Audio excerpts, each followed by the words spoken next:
This quick video will teach you how to access and use the online course registration tools in UNC Genie. Today we're going to walk you through searching for courses via the advanced search and the process for adding and dropping courses in UNC Genie. UNC Genie navigation. Login. To access online registration, you'll need to log into UNC Genie.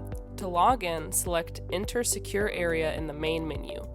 You will be prompted to enter your 9-digit user ID number, more commonly known as your student ID number, which has been issued to you by undergraduate admissions. You will also need to enter your 6-digit Genie PIN. This number was also assigned to you by undergraduate admissions as your secure password to access UNC Genie. If you have forgotten your PIN, you can go to getmypin.uncg.edu to retrieve it. After entering your user ID and PIN, click Login to access your personal UNCG homepage. Campus Emergency and Drug and Alcohol Policy Acknowledgement. If you are logging in for the first time, you may encounter additional prompts asking you to confirm your notification settings in the event of a campus emergency, as well as an acknowledgement of the university's drug and alcohol policy. Please take a moment to review these and update your settings accordingly. After addressing these prompts, you will arrive at your UNC Genie homepage. To access online course registration, select the Student tab at the top of your homepage and then choose Registration. Select Add Drop Classes and make sure you are selecting the Fall 2020 term. After this screen, you will be prompted for your 6-digit advising code. This number grants you access to the registration system for the upcoming term. You can find your advising code in the email you received from your advising center notifying you that your Fall 2020 schedule is complete and ready for review. Enter your advising code and click Submit. This will bring you to your course registration page. On the course registration screen, you can search for classes to add to your schedule and keep track of the schedule you are building for yourself. In the Current Schedule section, you can see what classes make up your course schedule. Most incoming first-year students will have been pre-registered for a full semester of courses, which you will see on this screen. You will see a count of how many hours you are registered for. New first-time students are encouraged to register for 14 to 17 semester hours to progress towards a timely graduation. Before you begin searching for classes, which I will demonstrate next, you should right-click on your Student tab and select Open Link in New Tab. In your new tab, you will once again click Registration. This time, select Student Schedule by day and time. This will allow you to see a weekly schedule of the courses you are adding so that you can avoid time conflicts. Each time you add a course, you should return to this tab and click Refresh so you can view where your new course fits into your weekly schedule. Note: this view will show you the first week of classes, which begin on a Tuesday. You may want to click Next Week in the upper right-hand corner to view your full week of classes. Then, just click back to your original tab to search for classes to add to your schedule. Searching for classes. Now I'm going to walk you through searching for courses in UNC Genie. From the Add Drop screen, you will click Class Search, then Advanced Search.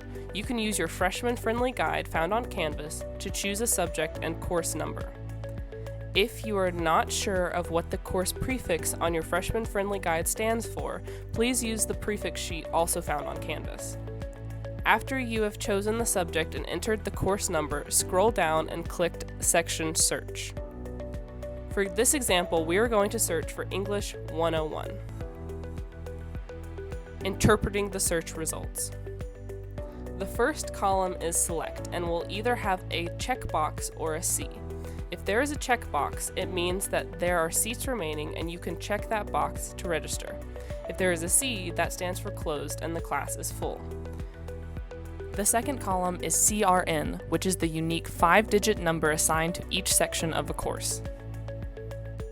The next two columns are Subject, which will let you know what the letter abbreviation for the course is, i.e. ENG for English, etc., and CRSE for the course number, i.e. 101. Combine the subject information and the course information, and you get the full course, ENG 101. The next column is SEC for section number. If you see a letter beside any of the section numbers, that means the section is reserved for a special student attribute, like the Honors College or non-native speakers of English. The sixth column is CMP for campus. This is an easy way to tell if a course is online or face-to-face. If you see a G, that means it is a face-to-face course. If you see an O, that means the course is online. We suggest that you only take online classes as a last resort, or if you have received this directive from your academic advisor. The seventh column is CRED, for the number of credit hours. Most of the time, this will be 3 credit hours, but this may vary between 0 to 4 credit hours. For example, a BIO lab is only 1 credit hour. The eighth column is title, which gives you the name of the course, i.e. College Writing 1 instead of English 101. The next 2 columns tell you the days and meeting times for the course. A quick tip to know is that R stands for Thursday, so if you see TR, that means the class meets on Tuesdays and Thursdays. The next 3 columns are CAP, ACT, REM. These refer to the number of seats in the course. CAP stands for capacity and is the total number of seats in the course. ACT stands for actual and is the number of seats that have been taken by another student. REM stands for remaining and is the number of seats remaining in the course. The next 3 columns are related to a waitlist. You will see the waitlist capacity, waitlist actual, and waitlist remaining columns. You want to pay attention to the waitlist remaining column.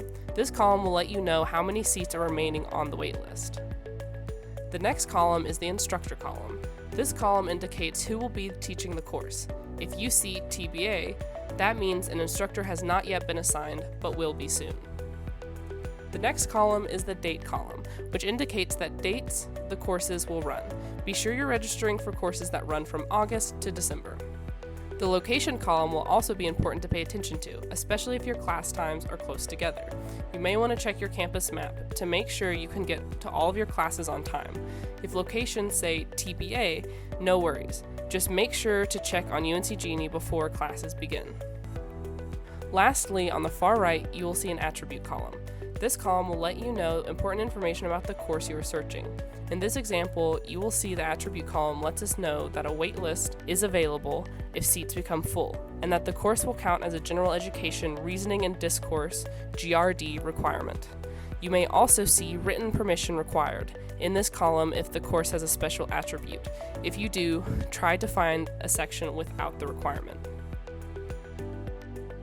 Once you identify the section of a course you would like to register for, click the checkbox, then scroll down and click Submit.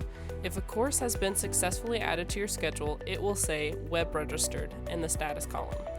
Web Registered does not mean that the course is web-based. It simply means that you registered for the course via the online course registration system. On this screen, you should notice that the total credit hours count increases each time you add a course. Now I'm going to walk you through how to drop a course. Whenever possible, we recommend adding a new course before you drop a course. This helps to ensure that you don't lose a seat in a course and then have difficulty finding a new course to add in its place. If you wish to drop a course, you simply click the drop-down arrow beside the course you wish to drop. Click Web Drop and then click Submit Changes at the bottom. After hitting Submit Changes, your screen will refresh and you will see that the course has removed from your registration screen. A quick note about registration errors. Sometimes when you try to add a course with specific restrictions, you may receive an error message, but don't worry. You can find a resource in Canvas to help you resolve any registration errors you may encounter.